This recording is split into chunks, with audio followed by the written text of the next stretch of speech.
የዚህ ሀገር ችግር የህገ መንግስት ችግር አለብን።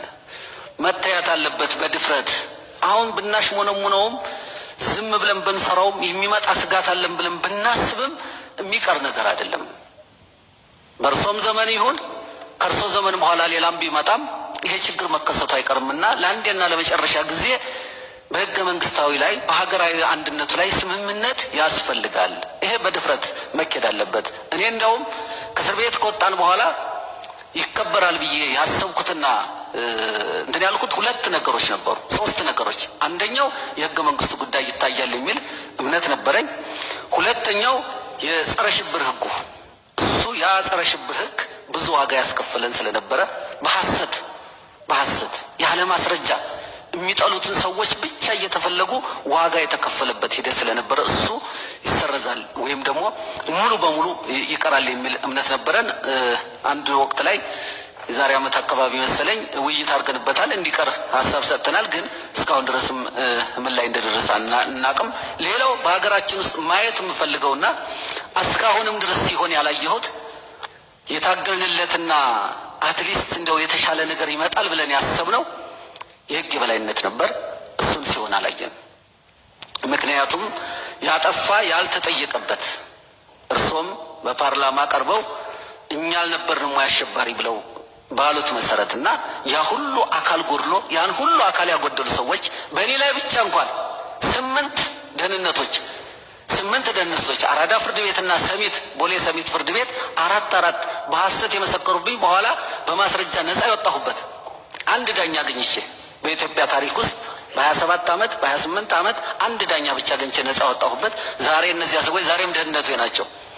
በሐሰት ፍርድ ቤት ላይ ምለው ተገዝተው ሲያረጋይተና አይኤስኤስ ነው ብለው የመሰከሩ ሰዎች ማለት ነው።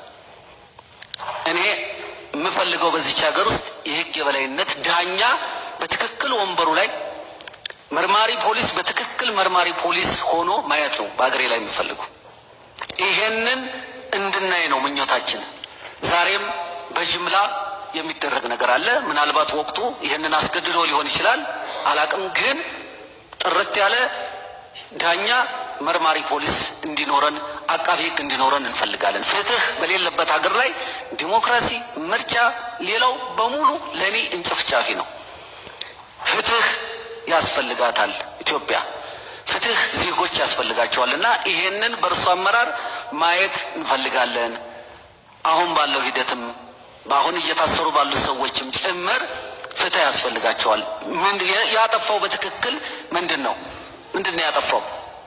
የሐሰት ምስክር እዚህ ሀገር ይዘጋጃል። በአይናችንም በተግባር ያየነው ነው። የሰው ምስክር በሐሰት ነው የሚመለመለው።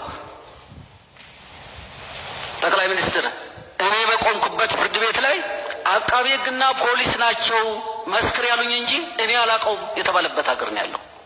እኔ ፍትህ አደባባይ ላይ ቆሜ ያንን የገሰጸ ዳኛ አላየሁም። ያን አቃቤ ህግ እንዴት ይሄን አረግ ወይስ አንተ ለፍርድ ለዚህ ለምን መጣ ተብሎ ያየሁት ነገር የለምና ይሄ በዚች ሀገር ላይ ካልሰፈነና አሁን ያለው የተወጠረው የሀገር ችግር በውይይት እስካልተፈታ ጊዜ ድረስ እውነቱን ለመናገር ወደፊት ለመቀጠል ያስቸግረናል። የህግ በላይነቱ በአንድ በኩል ይሁን የተወጠረ ነገር አለ። ይሄ የተወጠረው ነገር እንደገና መፈተሽ መቻል አለበት። ለምን ተወጠረ? ምንድነው ፍላጎታችን? የእያንዳንዱ ፓርቲ ምንድነው? እንደ ግለሰብ ምንድነው? ሀገር ምንድነው የሚፈልገው? ሀገር ፈርሶ ሀገር እንሰራለን የሚባል አስተሳሰብም አለ።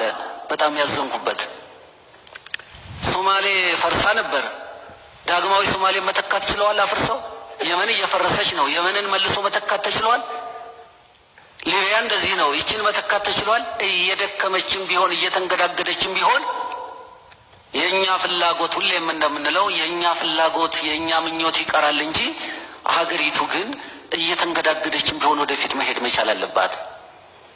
በምንለያይባቸው አስተሳሰቦች በፖለቲካ አስተሳሰባችን እንለያይበታለን፣ እንጨቃጨቅበታለን፣ እንፎካከርበታለን።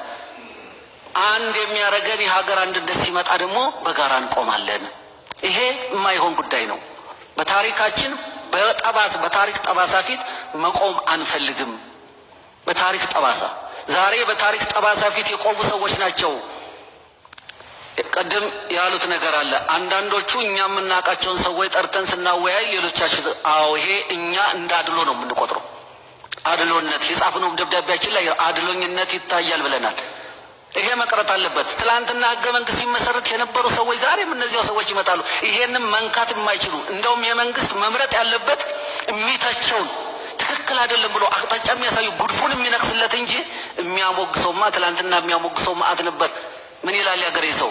እውር ለእውር ቢትማሩ ሁለቱም ገደል ይገባሉ ነው። ትላንት የነበረው ኢህአዴግ የሚመክሩት አጠገቡ ልክ ነህ ብለው ይዘው የሚሄዱት ይዘው ሄደው ነበር። ግን የት አደረሱት?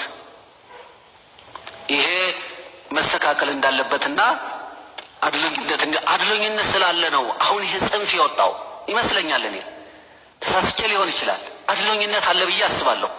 በግልጽ ሁላችን የዚች ሀገር ዜጋንን ካል በኩል መንፈስ መስተናገድ አለብን። ነፃነቱ ወይም ደግሞ እቺ መጣች የተባለች ብልጭ ያለች ለውጥ ብዙ ዋጋ ከፍለን ያመጣናት፣ ብዙ ዋጋ ከፍለን። በኢትዮጵያ ታሪክ ራሴን ማሞገስ አይደለም፣ በኢትዮጵያ ታሪክ በእኔ ልክ የታሰረ የለም። በኢትዮጵያ ታሪክ በዚህ በኢህአዴግ በ27 ዓመት ማለት ነው 12 ጊዜ 12 ዓመት ሙሉ በዚህ አሰቃቂ የመጀመሪያው የማዕከላዊ አሟሽ የመጨረሻውም ማዕከላዊ ተዘጋም ሲባል የተዘጋብኝ ማለት ነው። ስለዚህ የኃይለ ሥላሴ አይነት ነገር እንዳይፈጠር ስለምሰጋ ነው ይሄን የምለው። በአፄ ኃይለ ሥላሴ ጊዜ እንደምታስታውሱ እሳቸው ከስደት ሲመለሱ ጥሩ ዲፕሎማት እንደሆኑ እናውቃለን። ምርጥ ዲፕሎማት ናቸው። አርበኛውንም ባንዳውንም ይዘው ለመሄድ ብዙ ሞክረዋል። ኢትዮጵያዊነት መንፈስ ግን ከዚያ ጀምሮ ነው እየጠፋ የመጣው። ኢትዮጵያ ሀገሬ ሞኝነሽ ተላላ የተባለውም ያ ነው። እሳቸው ባንዳውን ሰበሰቡና አጠገባቸው ሲያረጉ ለሀገር የሞተው አርበኛ በሙሉ ተገፋና በኋላ ኢትዮጵያዊነት መንፈስ ከዚያ ጀምሮ እየሳሳ እረኛው ሁሉ እየተቀባበለው ኢትዮጵያ ሀገሬ ሞኝነሽ ተላላ የሞተልሽ ቀሎ የገደለሽ በላ እየተባለ የኖርበት ጊዜ አለና ይሄ ቢታሰብበት ነው። እግዚአብሔር ይስጥልኝ። አመሰግናለሁ። በመጀመሪያ አሁን ላለች